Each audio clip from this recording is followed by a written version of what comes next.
Bom dia. Como primeiro eixo da nossa apresentação, trataremos um pouco aqui sobre as sociedades em comum. Uma análise conceitual, as sociedades em comum são aquelas sociedades que, diante da realização ou não de ato constitutivo escrito, não chegaram a adquirir personalidade jurídica em razão da ausência de arquivamento ou de registro desse mencionado ato. Essa modalidade de sociedade é regulamentada no Código Civil Brasileiro, do artigo 986 ao artigo 990, e veio, de acordo com a linha doutrinária que aqui adotamos, que é majoritariamente a de Marlon Tomasetti, para substituir os antigos conceitos de sociedade de fato e sociedade irregular, uma vez que a sociedade de fato era aquela sociedade que não possuía contrato escrito, enquanto a sociedade irregular era aquela que, apesar de possuir contrato, não havia registrado este contrato. Então, o conceito de sociedade em comum engloba estes dois conceitos. É importante que tratemos que, diante da ausência de personalidade jurídica desta modalidade de sociedade, ela acaba ficando um pouco limitada em alguns sentidos. Ela não se constitui como um sujeito autônomo de direitos e de obrigações, e por isso não pode, por exemplo, contratar diretamente com o poder público, através de uma licitação ou de outra modalidade de contrato. Importante tratar também que essa sociedade, como mencionado, por não ser um sujeito autônomo, não pode constituir um patrimônio próprio.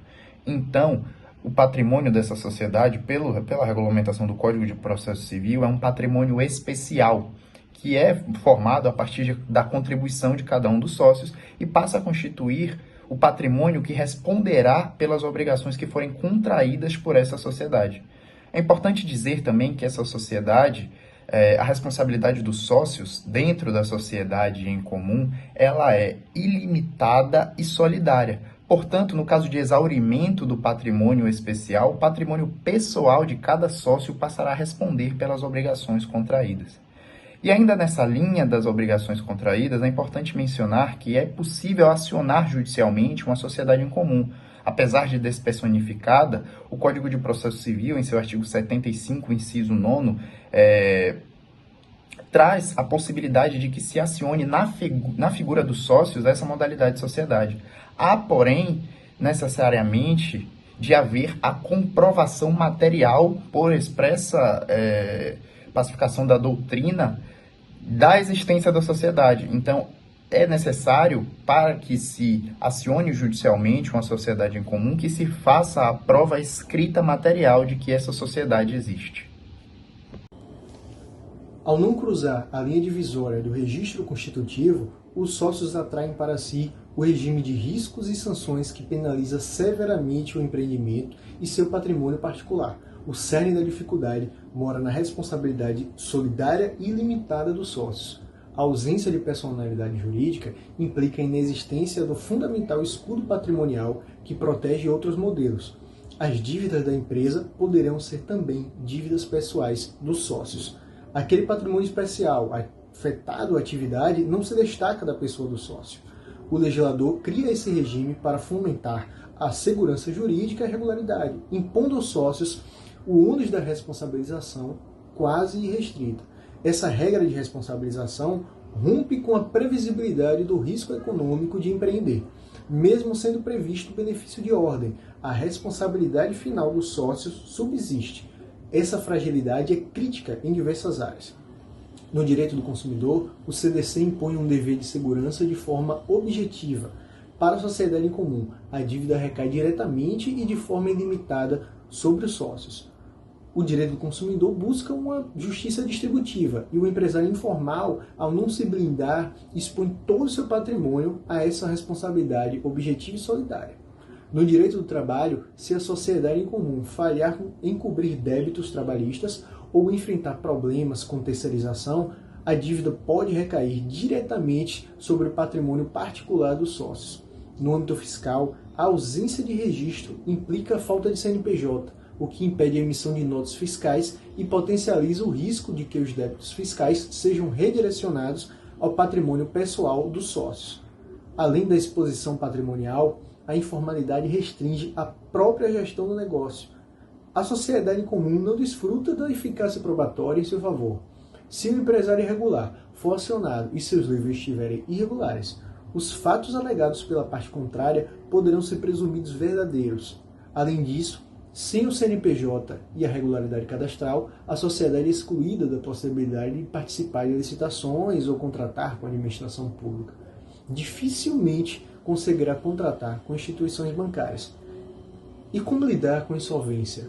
A sociedade comum possui ilegitimidade ativa para requerer a recuperação judicial ou extrajudicial. Em caso de crise profunda, a decretação de sua falência acarreta, por via reflexa, a falência dos sócios. Concluímos que a sociedade em comum não é um modelo sustentável para o exercício da empresa. O legislador cria este regime para proteger o mercado e terceiros. A sociedade em comum funciona, portanto, como ultimato legal. Ou os sócios formalizam a atividade, ganhando o escudo da pessoa jurídica, ou permanecem na informalidade, atuando sob a sombra da responsabilidade pessoal, tornando-a uma escolha onerosa e perigosa. Dando continuidade, abordarei um fenômeno relevante no contexto empresarial brasileiro, sobre as startups informais. Inicialmente, vai-se necessário estabelecer um conceito sobre o que seriam as startups. E conforme a doutrina específica, particularmente nas formulações de Ries e Blank, a startup caracteriza-se como uma instituição humana projetada para criar produtos ou serviços inovadores sob condições de certeza extrema, buscando um modelo de negócio escalável, recorrente e lucrativo. No ordenamento jurídico brasileiro, a Lei Complementar 182 de 2021, denominada Marco Legal das Startups, estabeleceu a definição normativa específica. Segundo o artigo 4º, considera-se startup a organização empresarial ou societária nascente em uma operação recente cuja atuação caracteriza-se pela inovação aplicada ao modelo de negócios ou aos produtos e serviços ofertados. E para enquadramento legal estabelece-se requisitos objetivos, tipo máximo de funcionamento de 10 anos, contados da inscrição no CNPJ, receita bruta anual de até 16 milhões de reais e declaração formal de utilização de modelos inovadores no ato constitutivo.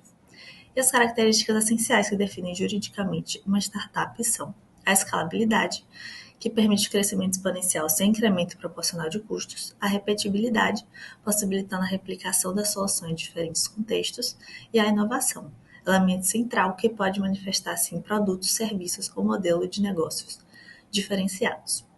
Contudo, paralelamente a esse reconhecimento formal, observa-se fenômeno significativo no ecossistema empreendedor brasileiro: as startups informais, que tratam-se de empreendimentos que apresentam todos os elementos conceituais definidores de uma startup, como eu disse anteriormente, a inovação, a escalabilidade, repetibilidade e atuação sob incerteza, porém operam à margem de um registro empresarial, sem personalidade jurídica própria.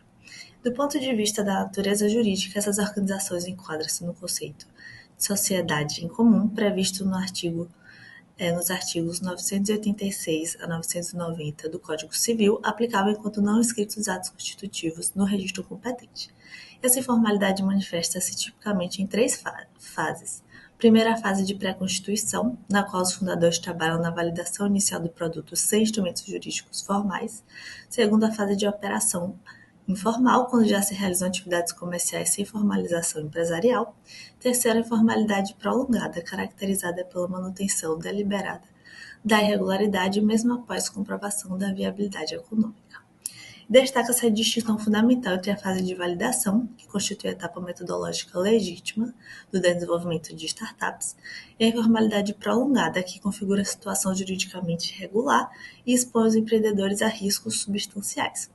E diante desse cenário, verifica-se que a informalidade nas startups, embora compreensível em fases iniciais de validação, apresenta consequências jurídicas e econômicas significativas quando se prolongada além do necessário. Bom dia a todos e todas. Após feitas exposições acerca do que são as startups informais, importante que se destaque que essa característica de informalidade desses empreendimentos também está relacionada a uma série de riscos e dificuldades que são enfrentados por esses empreendimentos. A Fundação Dom Cabral evidencia que 25% desses empreendimentos fecham as portas após 1 ano da sua abertura e 50% em até 4 anos após a abertura. É um cenário agravante que mostra a relevância de que sejam apontados e analisados alguns riscos e dificuldades. Esses riscos eles podem estar relacionados a características tanto estruturais quanto pessoais dos próprios sócios fundadores.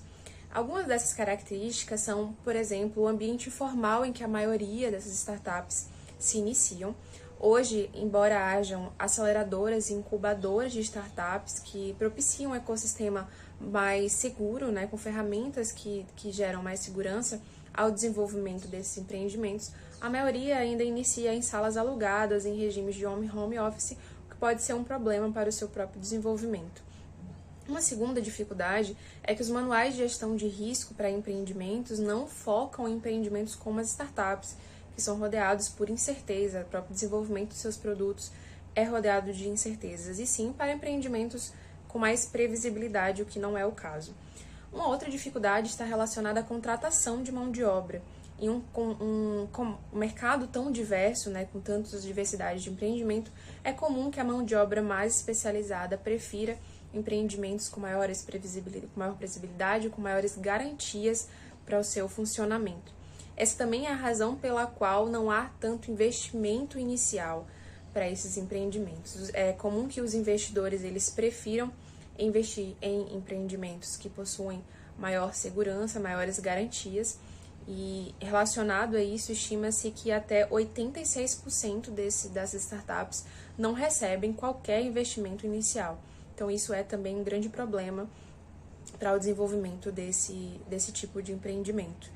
E, por fim, o próprio desconhecimento dos sócios fundadores acerca do processo de desenvolvimento do produto, pois como se trata de um produto ainda bastante incerto, criativo, né, rodeado de incertezas, não há um PDP específico para o desenvolvimento desse produto. E isso também se mostra como um problema e dificuldade, fora o cenário de excessiva tributação aos empreendimentos que assolam não só as startups, mas também os demais empreendimentos, mas por se tratar de um empreendimento tão frágil, acaba sendo um grande fator de risco para as startups informais.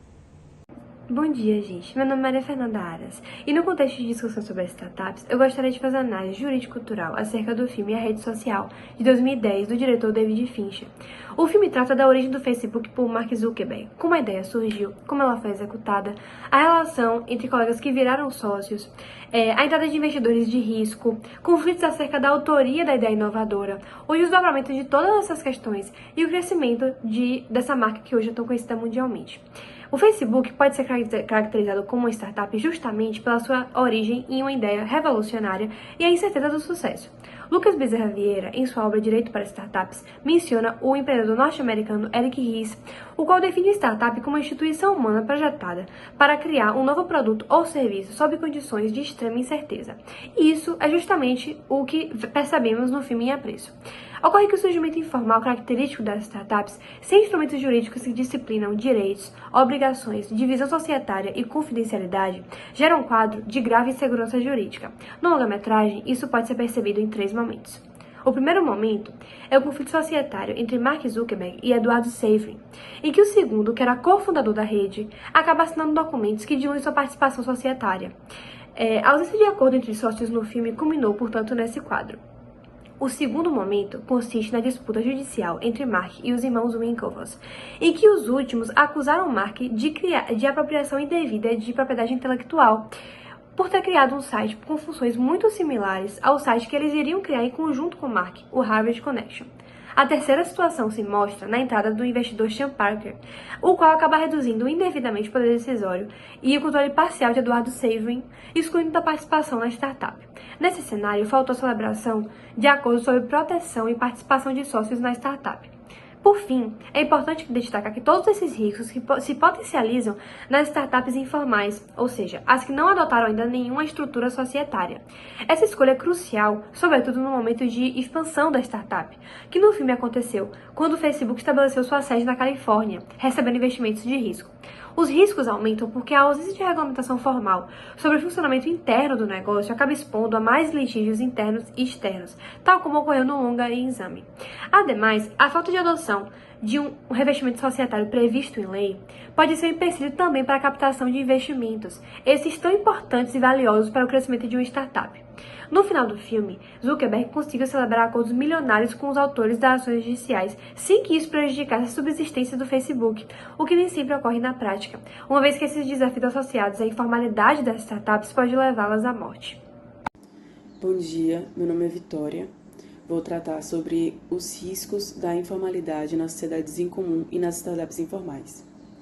Inicialmente, a gente tem que ter como ponto de partida que ambas as constituições são realizadas por medidas informais. Então, elas podem até ter um ato constitutivo, mas elas não vão possuir personalidade jurídica, tudo isso como já foi explicado. Não vai ter personalidade jurídica, não vai poder registrar seus atos. Mas, principalmente, a gente tem aqui a intenção do legislador em facilitar a constituição dessa sociedade em comum e até mesmo dessas startups informais, vislumbrando a agilidade com que essas empresas acontecem. Então, é uma tentativa do legislador de facilitar e diminuir a burocracia, mas, ao passo, a gente tem também uma dificuldade em delimitar até onde vai ser alcançado o patrimônio e também quais são os riscos, quais são os danos. E tudo isso acaba prejudicando a atividade empresarial. A gente tem, nas sociedades em comum, a previsão expressa, a previsão legal dada pelo Código Civil a esse tipo de constituição. Mas nas startups informais, não, isso não ocorre. Por que não ocorre? Porque o direito, como já é conhecido, ele não consegue acompanhar a velocidade com que as relações jurídicas ocorrem. Então, atualmente, a gente não tem previsão legal para esses startups informais. Mas, e aí, tudo isso acaba gerando uma certa insegurança do sócio, daquele que vai constituir aquela sociedade ou aquela startup. Isso porque, na sociedade, a gente ainda tem o que chamamos de patrimônio especial. Então, a sociedade em comum, ela responde com patrimônio especial, mas em algumas avanças é possível que o sócio responda de uma maneira ilimitada sobre aquele problema. Já quanto às startups informais, não há nenhuma previsão legal, de modo que o patrimônio do sócio vai responder de maneira integral e ilimitada sobre o dano que vier a causar e também sobre os riscos que vier a ter. E a gente também pode falar dos riscos que são gerados por essa informalização. Isso porque a gente tem até o exemplo do filme que já foi retratado aqui, quando a gente não coloca normas específicas para tratar do tema. Então, a gente está ferindo aí, possivelmente, direitos autorais, estamos desobservando direitos trabalhistas, entre outros. Então, é necessário que a formalidade venha abarcar todo esse contexto, justamente para poder diminuir os riscos e impactos das atividades empresariais. E por isso, enfim, é isso. Agradeço a atenção de todos.